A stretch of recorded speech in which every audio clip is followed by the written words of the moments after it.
একদিন হঠাৎ দেখা, এরপর ভালো লাগা, অবশেষে বিয়ে। এভাবে দাম্পত্য জীবন শুরু করেছিলেন সাবেক রাষ্ট্রপতি জিয়াউর রহমান আর সাবেক প্রধানমন্ত্রী বেগম খালেদা জিয়া। তাদের জীবনের গল্পটা যেন ঠিক রূপকথার মতো। ৮০-এর দশকে তাদের দাম্পত্য জীবনের স্মৃতিচারণ করে এখনো মুগ্ধ হয় দেশের মানুষ। বেগম খালেদা জিয়ার মা তৈবা মজুমদারকে জিয়াউর রহমান বললেন, "খালাম্মা, আমি আপনার জামাই হতে চাই।" শুনে মুখ টিপে হাসলেন তৈবা মজুমদার। বেগম জিয়ার বাবা বাড়ি ফিরলে তার কাছে তুললেন কথাটা। ইস্কান্দার মজুমদার বললেন, "মন্দ কি, ছেলে সেনাবাহিনীর ক্যাপ্টেন, দেখতে শুনতে স্মার্ট, তারপর আমাদের চেনা জানা, পুতুলের সঙ্গে ওকে ভালোই মানাবে।" তরুণ সেনা অফিসার জিয়া মূলত তার নানার মুখে দুঃসম্পর্কের খালাতো বোন পুতুলের রূপের বর্ণনা শুনে তার প্রেমে পড়ে গিয়েছিলেন।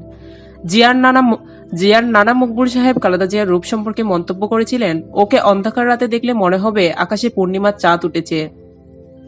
জিয়া যখন খালেদা জিয়াকে সরাসরি প্রথমবার দেখলেন, তখন নানার করা মন্তব্যটি যথার্থ প্রমাণ পেলেন তিনি। আক্ত হয়ে গেল। সময়টা ১৯৬০ সালের আগস্ট মাস। ক্যাপ্টেন জিয়ার বয়স তখন ২৪ আর বেগম জিয়ার ১৫। বরকনের মধ্যকার বয়সের ব্যবধান ৯ বছরের। দিনাজপুর শহরের মুদিপাড়ার বাসায় কনে সেজে বসে থাকা খালেদা জিয়া তখনও জানেন না যে তরুণ সেনা অফিসারের সঙ্গে জীবনের গাঁট বাঁধলেন সে একদিন বাংলাদেশের প্রেসিডেন্ট হবে। তিনি নিজে হয়ে উঠবেন বাংলাদেশের প্রধানমন্ত্রী। ১ বছর পর এই দম্পতির বিবাহোত্তর সংবর্ধনার আয়োজন করা হলো ঢাকার শাহবাগ হোটেলে, যা আজ পিজি হাসপাতাল নামে সমধিক পরিচিত। এই সংবর্ধনা অনুষ্ঠানের বছর থেকে জিয়ার শাহাদাত বরণ পর্যন্ত সময়ের ব্যবধান মাত্র ২০ বছরের। আবার জিয়ার শাহাদাত থেকে বেগম জিয়ার ক্ষমতারোহণ পর্যন্ত সময়ের ব্যবধান ১০ বছরের। এক অদ্ভুত কাকতালীয়তায় এগিয়ে চলল বাংলাদেশের এই তুমুল আলোচিত দম্পতির জীবন।